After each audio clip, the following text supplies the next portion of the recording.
Kita berjumpa kembali Bapak Ibu Saudara di dalam pemahaman Alkitab. Kita akan melanjutkan pembacaan Alkitab kita. Pada hari ini kita akan membaca dari kitab Kejadian pasal 6 ayat 9 sampai dengan ayat yang ke-12. Mari kita membacanya. Kejadian pasal 6 ayat 9 sampai dengan ayat yang ke-12. Demikian firman Tuhan. Inilah riwayat Nuh. Nuh adalah seorang yang benar dan tidak bercela di antara orang-orang sezamannya. Dan Nuh itu hidup bergaul dengan Allah. Nuh memperanakan 3 orang laki-laki, Sem, Ham, dan Yafet. Adapun bumi itu telah rusak di hadapan Allah dan penuh dengan kekerasan. Allah menilik bumi itu dan sungguhlah rusak benar. Sebab semua manusia menjalankan hidup yang rusak di bumi. Saudara-saudara, ada beberapa hal yang bisa kita bahas pada bagian ini. Saudara, hal yang pertama yang mungkin seringkali terlewatkan itu adalah bahwa riwayat atau kisah Nuh ini adalah sebuah peristiwa historis. Nah, memang saudara-saudara, kalau kita membaca atau mendengar dari banyak orang yang tidak percaya kepada Alkitab, tetapi lebih percaya kepada teori-teori tentang alam semesta yang lain, bahkan teori evolusi misalkan, maka kisah Nuh ini menjadi sebuah dongeng pengantar tidur. Ya, kisah anak-anak tidak beda dengan cerita-cerita di Disney lah, katakan seperti itu ya. Sesuatu yang penuh dengan makna tetapi juga tidak mungkin di dalam kenyataan.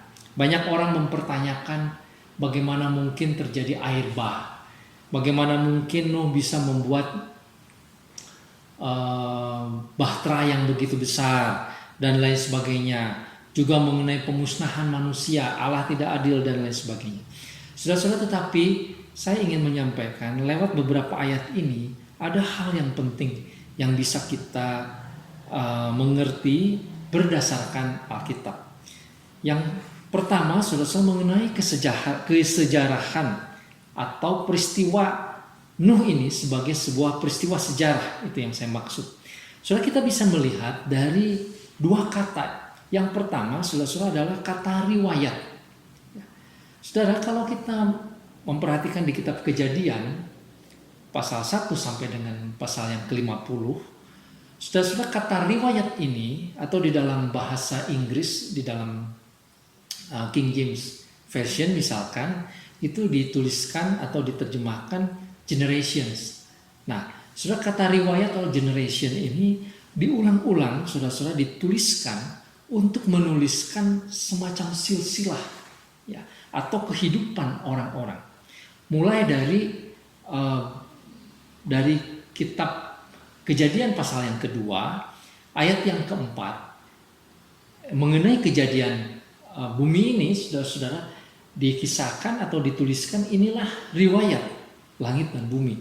Ya, sudah kita lihat supaya lebih pasti, pasal 2 ayat yang keempat. Demikianlah riwayat langit dan bumi pada waktu diciptakan. Jadi kata riwayat atau generation ini sudah mulai dikatakan ketika menunjukkan sesuatu lahir, sesuatu muncul. Nah, lalu di pasal 6 ini juga muncul kata riwayat, dan kemudian di ayat-ayat yang lain, sudah bisa lihat nanti di layar, saya akan tampilkan. Kata riwayat ini menunjukkan sebuah generasi yang muncul, generasi yang baru. Jadi saudara-saudara, ini menyangkut kepada sebuah catatan yang bisa dibuktikan lewat atau bisa ditunjukkan kesejarahannya. Ada generasi-generasi yang muncul dari awal terus ya, dari sejak langit dan bumi diciptakan sampai kepada generasi-generasi manusia, sampai bahkan kepada bagian yang terakhir. Saudara nanti lihat di kitab Kejadian pasal 37 juga ditulis dan seterusnya. Saudara-saudara, mengapa itu dituliskan? Untuk membuktikan bahwa Apa yang ditulis di dalam Alkitab ini adalah memang cerita sejarah. Ada kejadiannya. Dan penulisan generasi ini membuktikan ini bukan omong kosong. Ada generasi yang lahir, yang ada, yang hidup. Dan ini juga sudah sekaligus menunjukkan bahwa penulisan kitab Kejadian itu dituliskan oleh satu orang dari satu sumber, bukan dari berbagai sumber, karena ini merupakan sebuah kesatuan. Ya. Di waktu yang lalu ketika awal-awal kita membahas kitab Kejadian, saudara banyak ahli atau teolog atau saintis menganggap ada banyak sumber yang menjadi bahan dari penulisan kitab Kejadian. Saya sendiri meyakini tidak begitu. Sumbernya satu, yaitu Musa. Dan Musa menunjukkan kesatuan itu melalui kata riwayat ini atau generasi. Memang saudara-saudara nanti saudara akan juga mungkin agak sedikit kacau ya, atau ya ini karena terjemahan yang kurang tepat. Kata riwayat juga saudara-saudara diterjemahkan menjadi terjemahan dari kata the sons ya, atau keturunan. Nah ini seringkali terbalik-balik ya. Tetapi yang saya maksudkan saudara-saudara ini adalah mengenai kata generation ya, riwayat. Jadi saudara-saudara kata ini sebetulnya menjadi sebuah kata yang sengaja dipakai oleh Musa untuk menunjukkan ini peristiwa yang sungguh terjadi. Kemudian saudara-saudara hal yang kedua yang membuktikan kesejarahan peristiwa ini adalah kata Nuh sendiri. Arti kata Nuh saudara-saudara sebetulnya sangat dekat dengan kata-kata yang lain yang ada di bahasa-bahasa yang lain ya. Saya mengambil contoh misalkan di dalam bahasa Sanskerta, saudara-saudara, Noah atau Nuh itu berkaitan dengan kata manu ya, yang berarti air atau berhubungan dengan air. Dan saudara-saudara, kata ma sendiri di dalam bahasa Ibrani itu berarti air ya. Air itu mayim, yim itu jamaknya, memang air pasti jamak karena bukan satu unsur ya, tetapi jamak. Jadi mayim itu air, saudara-saudara. Dan kalau kita sekarang mengerti ada banyak kata yang menggunakan kata ma ya, maritim, marine misalkan, apalagi ya, yang berkaitan dengan air ya. Jadi saudara-saudara memang kata ma ini yang berasal dari bahasa Sanskerta itu berkaitan dengan kata Nuh ya. Kemudian kata Nuh sendiri itu di dalam bahasa-bahasa yang lain juga mengandung arti air ya. Ada dihubungkan dengan danu misalkan, denyut ya, itu sungai. Danau saudara-saudara dalam bahasa Indonesia ya, itu juga berkaitan dengan air. Jadi saudara-saudara, kata Nuh itu di dalam berbagai bahasa itu dipakai di dalam arti-arti yang mirip. Mengapa? Karena saudara-saudara, nampaknya banyak sekali kisah-kisah yang mirip tentang peristiwa banjir Nuh itu di setiap tradisi atau di setiap cerita-cerita rakyat suku-suku bangsa dari seluruh dunia. Mulai dari Eropa, di Afrika, kemudian di Timur Tengah sendiri tentu Mesopotamia ada kisah yang sama tentang banjir Nuh, tentang banjir yang besar maksud saya, tentang air bah, bahkan sampai ke Amerika. Pertanyaannya, cerita ini muncul dari mana, saudara? Kalau bukan bersumber dari sebuah peristiwa yang begitu besar yang diceritakan oleh nenek moyang di awal, lalu kemudian diceritakan kepada bangsa-bangsa sesudahnya yang kemudian mengembara dengan banyak variasi, dengan banyak kisah-kisah yang sedikit berbeda ya, atau juga mungkin dengan tokoh-tokoh yang sedikit berbeda, tetapi intinya ada kisah tentang banjir besar. Saudara-saudara, saya akan tunjukkan nanti di beberapa catatan mengenai mitos-mitos, legenda-legenda, cerita-cerita rakyat yang menunjukkan hal itu.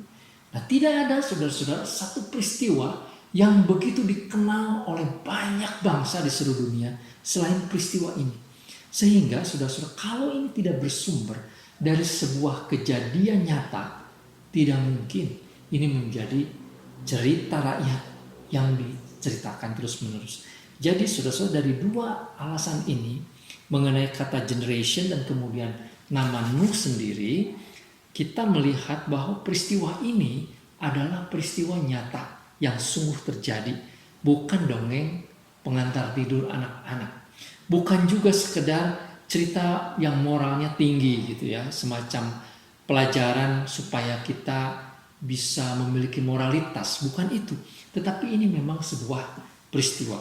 Nah, saudara-saudara, kalau saudara ingin mendalami hal ini, ada beberapa buku yang berkaitan dengan sains ya, tetapi sangat sulit sebetulnya, dan berhubungan dengan geologi, dengan astronomi misalkan, yang sebetulnya penelitian mengenai banjir ini benar-benar terjadi. Saudara nanti bisa lihat di dalam referensi yang akan saya tunjukkan.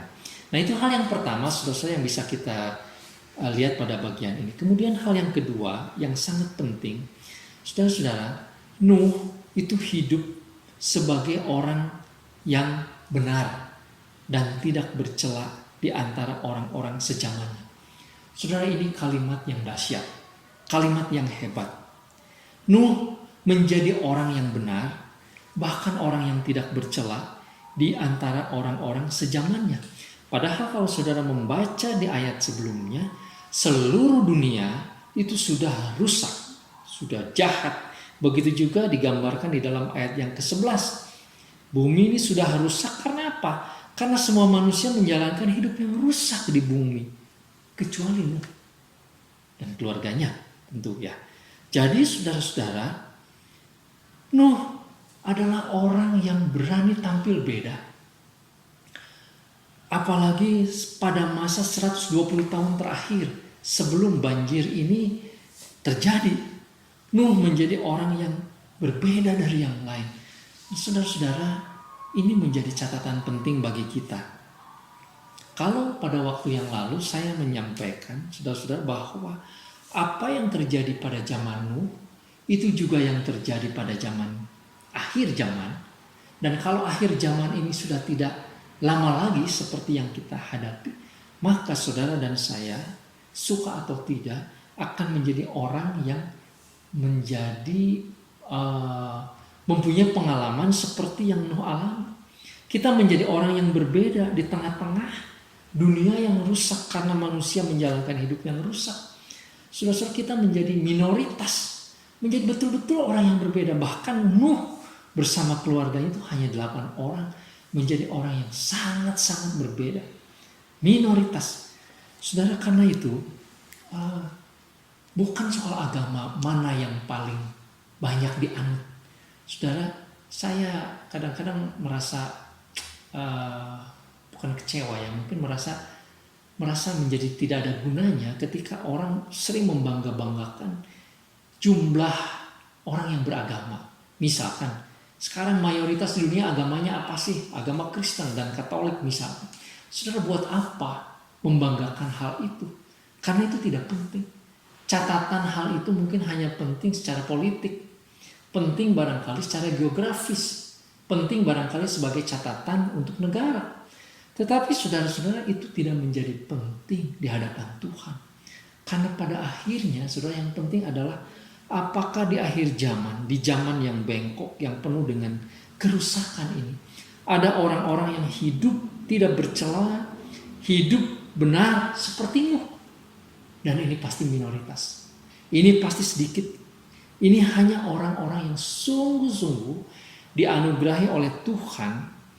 Karena pada awalnya juga Nuh mendapatkan belas kasihan, kasih karunia dari Tuhan. Jadi mendapatkan kasih karunia dari Tuhan, dan mereka hidup sesuai dengan jati diri sebagai orang yang dibelas kasihani Tuhan. Hanya orang-orang itu yang bisa bertahan, yang hidup benar di tengah-tengah dunia. Saudara, ini menjadi pertanyaan buat kita, apakah itu saudara dan saya. Kemudian hal yang berikutnya, saudara-saudara, yang saya ingin sampaikan sebagai bagian terakhir pada bagian ini adalah bahwa sekali lagi menjelang hari penghukuman Tuhan, Tuhan melihat bahwa bumi ini sudah rusak. Sudah perhatikan ayat 12. Rusaknya bumi ini bukan karena rusak secara fisik. Artinya misalnya bumi ini mengalami kerusakan yang sedemikian parah secara ekologis. Barangkali memang ada kerusakan juga.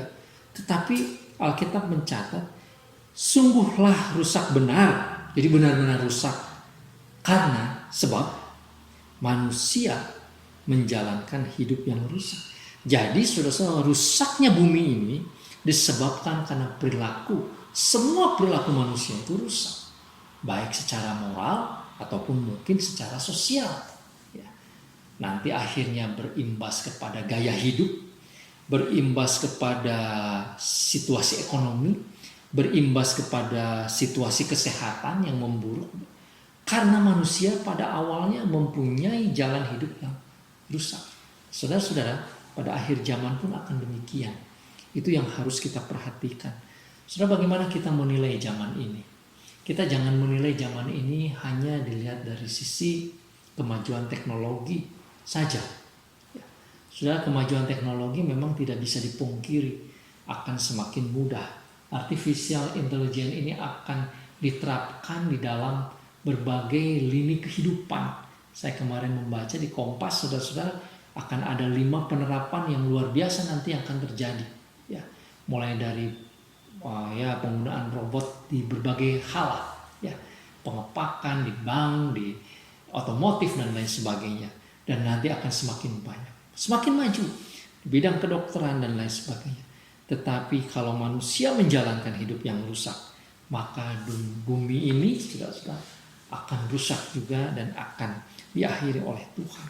Saudara-saudara, kiranya melalui bagian firman Tuhan ini kita mengerti apa yang menjadi kehendak Tuhan. Amin. Tuhan memberkati kita. Mari kita berdoa. Bapa di surga, terima kasih untuk firman-Mu. Tuhan mengajar kami melihat dari riwayat Nuh, kehidupan Nuh dan keadaan bangsa di sekitarnya. Biarlah Tuhan kami juga mengerti kehidupan kami di dunia ini, supaya kami tidak terlena, kami tidak menjadi orang yang terlalu berharap kepada dunia ini, karena hanya Tuhanlah harapan kami. Terima kasih Bapa di surga, kami mohon berkat-Mu dalam nama Tuhan Yesus, Juru Selamat kami. Amin. Tuhan Yesus memberkati, sampai berjumpa kembali.